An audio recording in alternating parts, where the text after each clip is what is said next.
Welcome back to Mental Toughness Secrets of Champions. Before the break, we talked about how world-class performers like Bob Proctor build giant networks by always offering help and following through. Now let's talk about how to stay in constant contact with your current network while you're in the process of adding to it. By far, the most efficient method of staying in touch is by including your network in your weekly emails to your database. If you don't have a database of emails, start assembling one immediately. Remember this little axiom. Middle-class thinkers have address books. World-class thinkers have databases. Your goal should be to build an email database of at least 1,000 people who know, like, and trust you. Can you imagine the security that kind of network would provide? Can you imagine the opportunities that large of a network could offer you? I started building our database about 9 years ago, and we're up to 35,000 people. And if I can do it, so can you. I'll show you how in a few minutes. Including your contacts on your weekly or monthly emails keeps your name on their minds. Just make sure they have some interest or reap some benefit from what you send them. Okay, so now that you're actively in touch with your top 100 contacts on a weekly basis, let's talk about how to bag some of the elephants on your Dream 100. Elephants are people you've identified that can help you the most. They're usually super achievers, and they're very tough to bag, unless you're an expert hunter. There are 3 primary elephant bagging strategies. The first one is to build a bridge to the elephant's front door. In other words, you ask people in your network if they know the person you're trying to reach. If they say yes, you can ask them if they can make the introduction.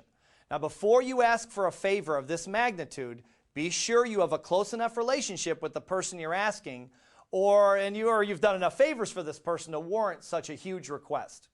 Smart business people are protective of their network, as they should be. The bigger the contact, the more protection they receive.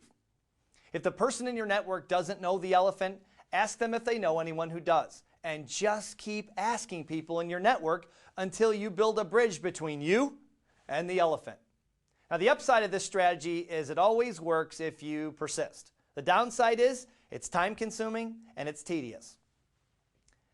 The second strategy is to bag the elephant directly, which means cold calling the person or simply showing up at their office. This takes moxie, and sometimes the person respects it, and sometimes it turns them off. It's kind of a crapshoot. A safer bet is to go in the back door by getting involved with a charitable cause they're involved in or some other personal activity, sport, or hobby, as I mentioned earlier. The third strategy is transforming yourself from the hunter to the hunted. If you draw enough interest in you, your business, or your project, the elephant will begin to chase you. This is by far my all-time favorite. It's much more credible than being the hunter. So how do you do it? The best way I've ever seen by far is through public speaking. When you're in front of groups of people telling your story or talking about your business on a regular basis, you join the ranks of the hunted. 95% of the population is terrified of public speaking, and the other 5% are building empires around it. Do you see the beauty here? And I'm not talking about fee-paid professional speakers like me who speak at corporate meetings and conventions. I'm talking about business people giving free speeches in their communities and throughout their industry. These people are seen as thought leaders in their field of expertise as well as community activists. They are well respected for their ability to communicate clearly and effectively in front of an audience. Think about it. All leaders are public speakers, from politicians to professionals in every field. And the better they are on the platform, the more sought after they become. I was speaking in Europe several years ago, and after my speech, a guy came up to me and asked me to autograph the CD album he just purchased from our booth in the back of the room. I asked him his name, and when he told me, I almost went into complete shock. This guy had been on my Dream 100 for years, and I could never get to him. He would never return my calls. Now he's asking for my autograph. The hunter had suddenly become the hunted, all because of a speech.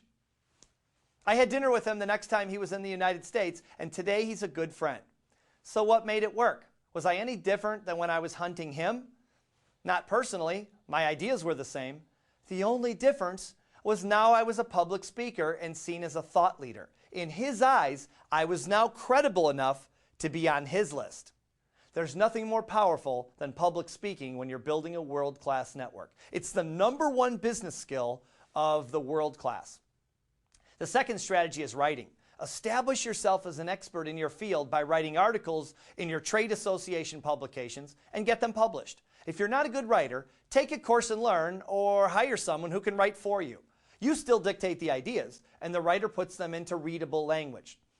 Do whatever it takes to get your ideas in front of as many elephants as possible. When you do, they will begin calling and emailing you, which is your invitation to establish a relationship. Now, if you want to build your list with rocket-like acceleration, speak and write.